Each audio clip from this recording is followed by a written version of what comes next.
Dalam 6 bulan terakhir ini kita melihat IHSG cenderung menurun atau masuk dalam fase bearish yang dimana IHSG sendiri pernah menyentuh level 7.300 di bulan September, kemudian turun sampai di level dasarnya di level 6.500-an di pertengahan bulan Maret kemarin, sebelum akhirnya di minggu terakhir bulan Maret mengalami rebound tipis untuk IHSG sendiri ya. Dengan penurunan IHSG selama 6 bulan ini, saya yakin saham-saham yang kita pegang pun itu juga akan ikut turun ya, bahkan turunnya bisa jadi lebih dalam dibandingkan IHSG.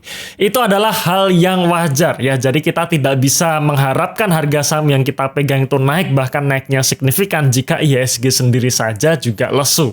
Ya, maka di sini kita harus pahami bahwa ketika IHSG lesu ya kemungkinan besar saham-saham yang kita pegang pun ini juga belum naik.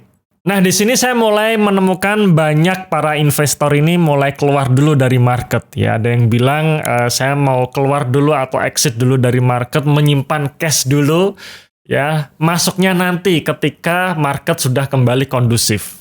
Apakah itu hal yang tepat ya ataupun tidak? Ya pastinya tidak ada metode yang paling tepat ya. Tapi kita coba lihat data berikut ini.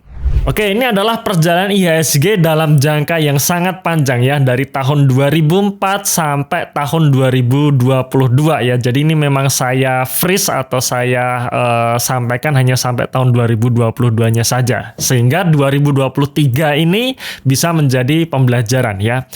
Nah, perjalanan IHSG dalam jangka panjang tidak selalu mulus naik ya. Akan ada tahun-tahun di mana IHSG sendiri mengalami crash ya. Seperti di sini yang sangat kelihatan adalah crash tahun 2008, kemudian crash tahun 2013, crash tahun 2015 dan crash tahun 2020. Tahun 2018 sebenarnya ada crash kecil juga di sini ya, sebelum akhirnya rebound. Ini karena waktu itu perang dagang antara Amerika dengan China ya. Nah, sekarang kita lihat di sini. Ketika market itu crash, apa yang terjadi selanjutnya? Ternyata market bisa rebound.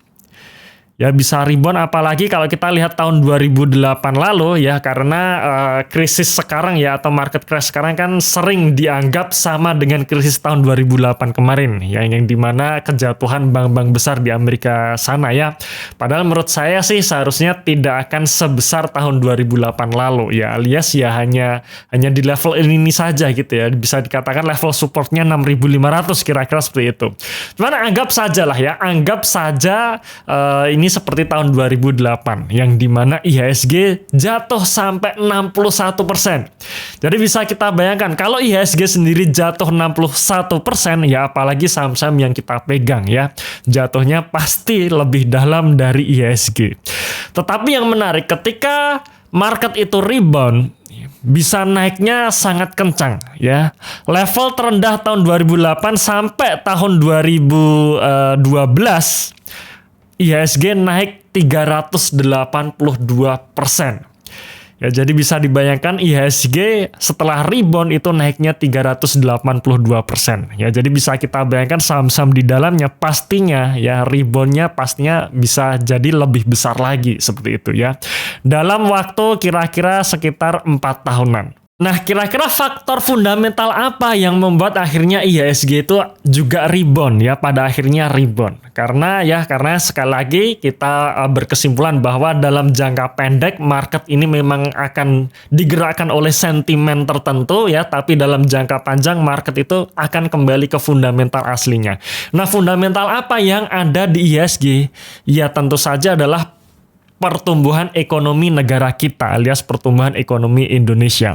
Di mana jika pertumbuhan ekonomi Indonesia ini selalu tumbuh ya, kita akan kita dengar bahwa pertumbuhan ekonomi kita itu sangat bagus ya, pertumbuhan ekonomi kita selalu sekitar di atas 5% ya, maka di sini saya punya keyakinan bahwa suatu hari nanti IHSG pun juga akan rebound mengikuti pertumbuhan ekonominya.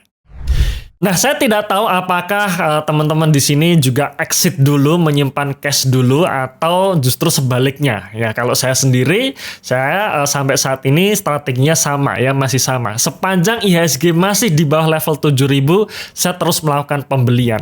Ya, cuman memang ada portfolio manajemen atau strategi-strategi tertentu yang harus kita terapkan ya supaya kalau misalkan market belum akan rebound dalam waktu dekat ini, kita masih bisa bernafas ya, kira-kira seperti itu.